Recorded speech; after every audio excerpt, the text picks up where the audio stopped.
So now Hollywood comes out with these great movies. Independence Day, check out that shit. Right? And look at the special effects that they're able. The special effects are awesome. And I gotta tell you, I love watching a movie as much as anybody. I like hearing the bass. I like hearing the sound in front of me, behind me. I like just being right in. My kids love the movies. And the better the special effects, the more wow. Because you know what? I got a job.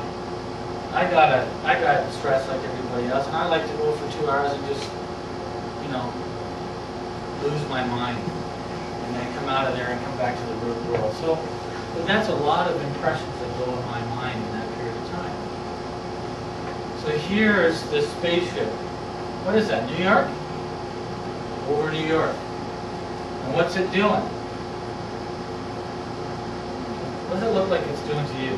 Invading. Sorry? Attacking. Yeah, it sure does look like it's attacking. Well, if you lived in New York, would you be afraid if maybe one day that could happen?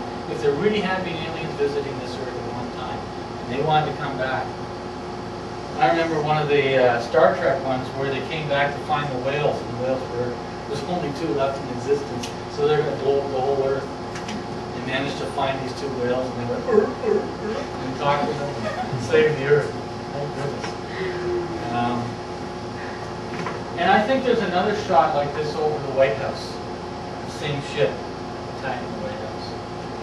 And one of the movies that I rented a long time ago, or purchased a long time ago, I was watching, I said, man, this is a great movie, it's really funny. Mars Attack.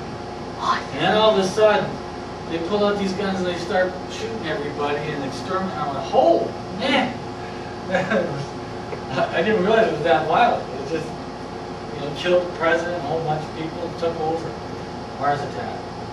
Anyhow, fear. Really, there's a conditioning going on. Fear, fear, fear. There is a repetition going on.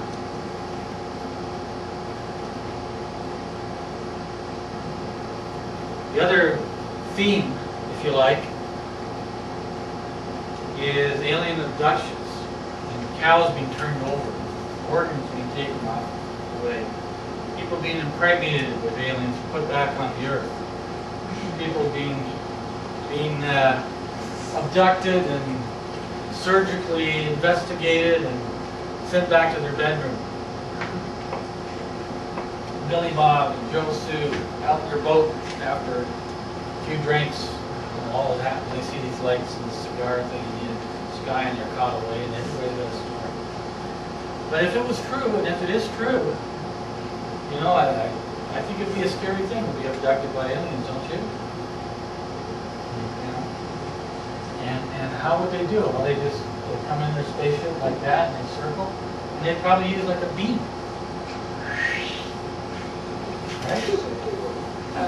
Wouldn't that be the way they do it? Not a big, but they're too sophisticated, right? They're way out of us in technology. They just use a beam. You know, and so this is in the news, this is in the movies, and it is conditioning. You know, just as, oh, if we have we're going to have another terror attack, we're going to have another terror attack. This is all conditioning. This is all to make us give up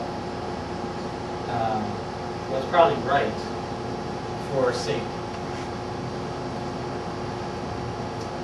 And we've had some great movies about asteroids going to hit the Earth. What was that movie? Armageddon? With Bruce Willis? Is that the one?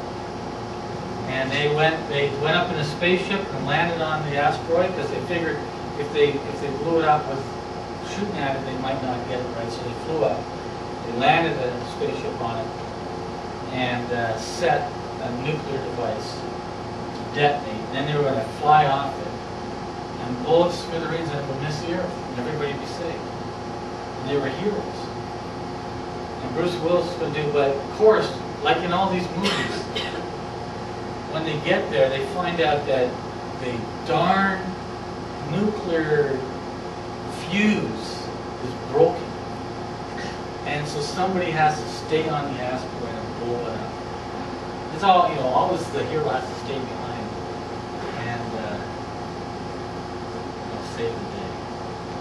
And then Bruce Willis and his future son-in-law, who's also an astronaut, get into this problem of, well, no, I'm going to say, you go and marry my daughter, I'm going to stay and blow it up. No, I'm going to blow it up. I forget who did blow it up. Bruce Willis died. It was Bruce, right? Yeah. Bruce, because he's the hero, so he died. He gave his life to save the earth. Very messianic. Very messianic. He was a savior. And that theme runs through a lot of these movies. Interesting theme. Of course, now, think about that. Let's say Russia and the United States and China are mortal enemies. And they're still in this Cold War standoff, and we're worried that they're going to send their nukes over here, so we're going to keep our nukes pointed at them. Mutual assured destruction. Mad. So, but all of a sudden we all figure out, our scientists figure out, this asteroid is going to destroy the Earth. And Russia, China, the United States, and every individual is going to die. What are they going to do? They're going to forget about their inter-country war, and they're going to get together.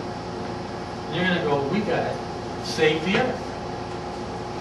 You got your nukes, we got our nukes, and Brits have their nukes, Pakistan's got their nukes, India's got their nukes. Let's all get together against a common enemy, the asteroid. This invasion from outer space. And let's save the Earth. And I think there's a condition, and the world is preparing to be able to deal with an attack of an asteroid or something from outer space. An invasion from outer space. There's a conditioning, you know, because we've had these nuclear weapons since Hiroshima, which was about 1945, I think. They dropped the bomb in Hiroshima. And shortly after that, the other one in Nagasaki, which was unnecessary because they'd already made their bomb. Anyways, they dropped the bomb. So here we are in 2006. So 61 years later, we haven't dropped any more nuclear bombs than any other people. Some fish and some other things, a few atolls in the sea. So I guess we're saving them up. But the thing about every single arms race in history, whenever they built the weapons, eventually they used them. Every buildup of weaponry throughout history has been used. So maybe we'll use these. Maybe Russia and the U.S. will use them against each other. Who knows? Maybe we'll see an asteroid coming towards the Earth, and we'll all get together and we'll save the Earth. Wouldn't that be great? Blow them up in outer space. That'd be a good place for it. Now to do that, they have to get together and unite. So, you know, somebody's got to take the lead. This is an old movie picture of Charlie Chaplin. It's not actually a real dictator. But he's a guy who might represent somebody organizing this. Maybe through the United Nations, they all get together and they agree on this massive problem, outer space problem, and unite together. Now, the Bible actually talks about a time in the future when, in the end times, there's 10 kings, or 10 rulers, and they, at the end time, they give their power all over to one ruler. And all their strength over to him as well. And that's found in Revelation chapter 17. And I'll give you a few different verses to consider, because it's interesting that some of these events are actually covered in the Bible.